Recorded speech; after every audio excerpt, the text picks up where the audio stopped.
to discuss our chapter number 9 and the name of the chapter is branching statement in small basics. Okay, so जो statements हैं वो generally execute होते हैं in the sequential manner, मतलब orderly में जो है ये execute होते हैं. कभी कभी जो user हैं maybe need to change this order of execution by repeating or skipping the execution of the few statements according to the given condition. जो यूजर्स हैं वो कंडीशन के अकॉर्डिंग इस सीक्वेंस को चेंज कर देते हैं. इन सच सिचुएशंस जो फ्लो होता है एग्जीक्यूशन का वो आपका अल्टर्ड होता है by the use of control statements के यूज के थ्रू. ठीक है, सो देयर आर वेरियस, बहुत सारे कंट्रोल स्टेटमेंट्स होते हैं स्मॉल बेसिक्स में जो आपके डिवाइडेड होते हैं 3 कैटेगरीज में.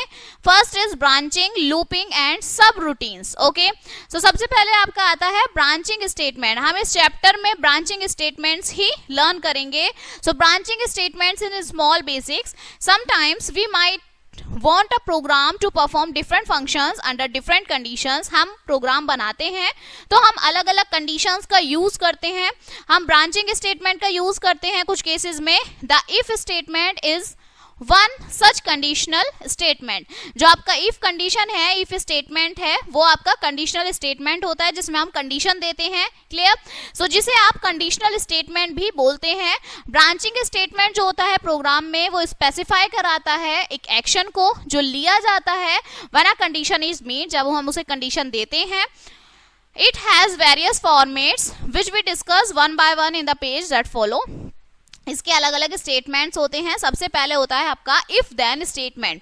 ठीक है, सो इफ देन स्टेटमेंट आपका सिंपलेस्ट कंडीशनल स्टेटमेंट है स्मॉल बेसिक्स में. इसका सिंटैक्स क्या होता है? इफ देन हम कंडीशन देते हैं, देन और फिर इसका आपका स्टेटमेंट. ठीक है, या तो ये होगा नहीं तो सेकेंड वाला होगा. सो इस तरीके से आपका ये आता है. So the word if then और and elseif are reserved words as they have a special meaning in Microsoft small basic. इनका अलग मतलब होता है. The word is if is followed by the condition. if में हम condition देते हैं. ठीक है, नेक्स्ट है if the condition is true then the instruction specified after then is executed. अगर आपकी कंडीशन ट्रू हो जाती है तो आपका जो है लूप से बाहर आ जाता है. ठीक है, एग्जीक्यूशन से बाहर आ जाएगा इंस्ट्रक्शंस. अगर then is executed if the condition is false, अगर वो गलत होती है so there will be no output of the if block and the control will transfer to the statement written after the endlf statement. देखिए इसमें क्या होता है, जब आपका if statement में अगर कोई हमने कंडीशन दी हुई है तो वो आपका then में जाएगा. ठीक है, अगर वो कंडीशन ट्रू होती है देन वो जो देन में आप स्टेटमेंट लिखेंगे वो आपका आउटपुट में आएगा, प्रिंट होगा. अगर वो स्टेटमेंट फॉल्स होती है तो आपका एंड एलएफ में चला जाएगा, मीन्स कोई भी आउटपुट नहीं आएगा. ठीक है, यहाँ इन्होंने एक प्रोग्राम दे दिया कि आपको चेक करना है whether the enter number is negative, कि एंटर जो नंबर किया हुआ है वो नेगेटिव है. ठीक है, so if the number is less than 0, हमने कंडीशन दे दी कि अगर नंबर 0 से कम होगा, छोटा होगा. ठीक है, सो जो नंबर है वो आपका नेगेटिव होगा. ओके, अब इन्होंने कंडीशन में क्या दिया है, वैल्यू पुट कर दी नंबर की -15. सो कंडीशन हमारी ट्रू हो रही है. ठीक है, सो नंबर हमारा क्या हो गया, नेगेटिव हो गया. प्रेस एनी की टू कंटिन्यू, आप एंटर कर दीजिए तो वो नेक्स्ट लाइन में दोबारा आपसे कंडीशन पूछेगा. ठीक है, अब हमने नंबर दिया 25. ठीक है, सो 25 हमारी क्या है, गलत कंडीशन आ रही है क्योंकि 25 0 से छोटा नहीं होता. तो ये क्या आ गया, हमारे जो हमने कंडीशन दिया था उससे बाहर आ गया. ठीक है, so in the above programs if the number is less than 0, यही है कि अगर 0 से छोटा होगा तो जो स्टेटमेंट आपका रिटन है देन में वो आपको शो होगा, प्रिंट हो जाएगा. ठीक है, अदरवाइज कुछ भी नहीं होगा, जो प्रोग्राम है वो आपका इफ ब्लॉक से बाहर आ जाएगा.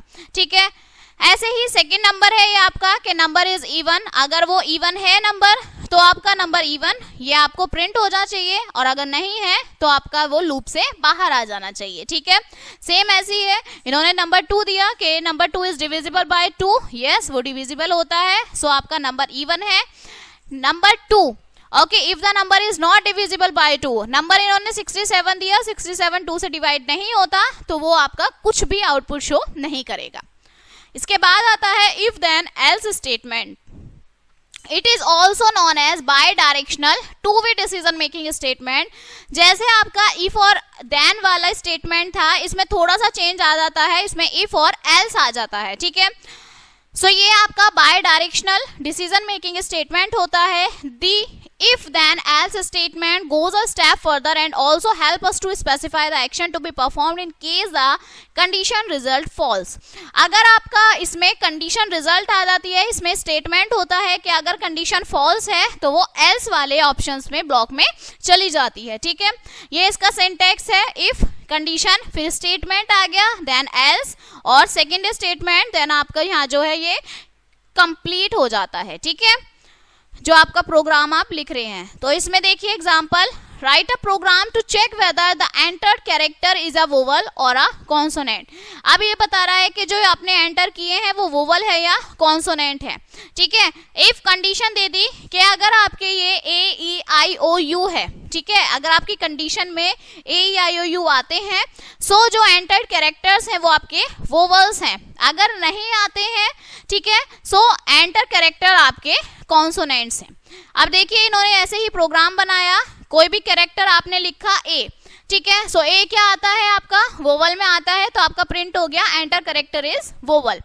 नेक्स्ट इन्होंने क्या दिया है अल्फाबेट, इन्होंने दे दिया कि जो आपका कैरेक्टर है वो एच है, सो एच जो है वो आपका कॉन्सोनेंट है. तो यहाँ पर क्या हुआ, जो फॉल्स स्टेटमेंट है वो भी हमारा प्रिंट हो जाता है. ठीक है, सो ये किसकी हेल्प से होता है, जो आप एल्स कंडीशन लगाते हैं, जो एल्स स्टेटमेंट लगाते हैं, आप उसकी हेल्प से फॉल्स कंडीशन भी प्रिंट आउट करा सकते हैं. सो केस 1 में आपने कैरेक्टर एंटर किए हैं ए ई आई ओ यू, सो जो स्टेटमेंट्स है वो आफ्टर लिखा गया है, देन के बाद वाला एंटर कैरेक्टर वोवल. सेकेंड वाला केस जो है इसमें जो कैरेक्टर्स हैं ए ई आई ओ यू स्टेटमेंट से अदर हैं, तो एंटर कैरेक्टर इज कॉन्सोनेंट, आपका एल्स वाला स्टेटमेंट प्रिंट हुआ है. ठीक है, यही अपना सेकेंड आपका प्रोग्राम बनाया है. ठीक है, कि एक्सेप्ट करनी है आपकी age of person and check करना है कि पर्सन एलिजिबल है वोटिंग के लिए या नहीं. तो वोटिंग के लिए अगर एज 18 से बड़ी है तो वो एलिजिबल है, नहीं तो नहीं. सेम इन्होंने कहा एज आपकी एंटर कर दी 25 मीन्स एलिजिबल है, यहाँ 14 कर दी सो एलिजिबल नहीं है. ठीक है, same this is the third program check करने के लिए कि कैरेक्टर एंटर जो है वो अल्फाबेट है या फिर नंबर है. ठीक है, सो दो कंडीशंस दे दी, अगर आपकी ए टू जेड है, ओके, सो आपके कैरेक्टर्स अल्फाबेट है, नहीं तो वो नंबर है. ठीक है, या तो स्मॉल से स्मॉल जेड तक है या फिर कैपिटल से capital A to capital Z है, सो यही आपके अल्फाबेट्स होंगे, बाकी सारे नंबर. ओके, सो इन्होंने सेम एज इट इज आपकी कंडीशंस दी है, एंटर किया अल्फाबेट जे, सो वो अल्फाबेट है. यहाँ पर इन्होंने अल्फाबेट दे दिया 2, so 2 is not an alphabet, it is a number. So यहाँ पर आ गया कि 2 is a number. Okay, next program आपका क्या है, राइट अ प्रोग्राम कि आप चेक करिए एंटर नंबर डिविजिबल है 7 से या नहीं. So same as it is हमने नंबर एंटर किया, अगर वो हमारा रिमाइंडर 0 देता है, ठीक है, सो नंबर डिविजिबल है, नहीं तो नहीं है. आप देखिए 35 है, 35 क्या है, अगर आप 7 से डिवाइड करेंगे तो वो 0 रिमाइंडर देगा, इट मीन्स ये आपका डिविजिबल है 7 से. 78, अगर आप 78 को 7 से डिवाइड करोगे सो आपका रिमाइंडर जो है 0 नहीं आएगा, so this number is not divisible by 7. Okay, so ये आपके कुछ प्रोग्राम्स थे इफ और एल्स के. If then else statement, okay, so this statement. अब नेक्स्ट आता है इफ देन एल्स. सो ये जो स्टेटमेंट है यूज होता है when you need to check a number of conditions in the program. ये स्टेटमेंट आपका इनसाइड होता है एल्स ब्लॉक में, एग्जीक्यूट होता है only when all the conditions that comes before in the program are false. अगर सारी ही कंडीशंस आपकी फॉल्स हो जाती हैं तब हम इसका यूज करते हैं. When any condition is true, अगर ट्रू होती है, जो स्टेटमेंट्स आपका एसोसिएटेड है विद दैट कंडीशन वो एग्जीक्यूट हो जाता है और जो प्रोग्राम्स है वो आपका फर्स्ट स्टेटमेंट में ही मूव कर जाता है. देखिए सबसे पहले इन्होंने प्रोग्राम दिया है कि आपको चेक करना है whether a triangle is equatorial, isosceles और स्केलिन. प्रोग्राम आपका इक्वेटोरियल है ट्राइंगल या फिर आइसोलेसिस है या फिर स्केलिन है, इस प्रोग्राम को आपको देखना है. ठीक है, तो first angle of the triangle सबसे पहले इन्होंने दे दिया कि फर्स्ट एंगल क्या है, सेकेंड एंगल क्या है, थर्ड एंगल क्या है. ठीक है, आप कंडीशन दे दी अगर ए बी के इक्वल है, बी सी के इक्वल है, सी ए के इक्वल है, तो ट्राइंगल इक्विलैटरल है. सेकंड में दे दी अगर ए बी के इक्वल है, बी सी के इक्वल है, सी ई के इक्वल है, ठीक है, तो आपका ट्राइंगल आइसोलेसिस है। थर्ड में दे दी आपका ट्राइंगल स्केलन है। ओके, तो सबसे पहले देखिए इन्होंने इनपुट में क्या दिया है। सबसे पहले इन्होंने साइड दे दी 15, सेकंड साइड 15, थर्ड साइड, तीनों साइड दे दी, मतलब तीनों साइड जो है इक्वल है, कंडीशन सेटिस्फाई कर रही है, तो ट्राइंगल जो है आपका इक्वेटोरियल है। सेकंड प्रोग्राम में इन्होंने क्या दिया, दो साइड इक्वल दे दी, एक साइड डिफरेंट दे दी, सो ट्राइंगल जो है वो आपका आइसोलेसिस है, ठीक है। थर्ड में इन्होंने तीनों ही साइड आपकी डिफरेंट दे दी हैं, सो इट मींस कि ट्राइंगल जो है वो आपका स्केलन ट्राइंगल है। ओके, सो ये तीन केसेस होते हैं। फर्स्ट में आपका इन्होंने यूजर ने एंटर कराया तीनों इक्वल साइड्स, ठीक है, कंडीशन ट्रू हो गई तो फर्स्ट स्टेटमेंट में ही वो लूप से बाहर आ गया।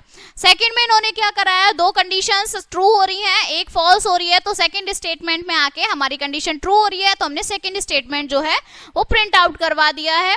थर्ड में क्या कहा है, तीनों ही कंडीशंस हमारी फॉल्स हैं, मतलब ना ए बी के इक्वल, ना बी सी के इक्वल, ना सी डी के इक्वल, सो हम कौन सा करेंगे, सबसे लास्ट वाला स्टेटमेंट हम प्रिंट करेंगे। ओके, इसी तरह से सेकेंड प्रोग्राम है राइट अ प्रोग्राम कि आपको डिस्प्ले करने हैं grade based on the marks scored by the student according to the table.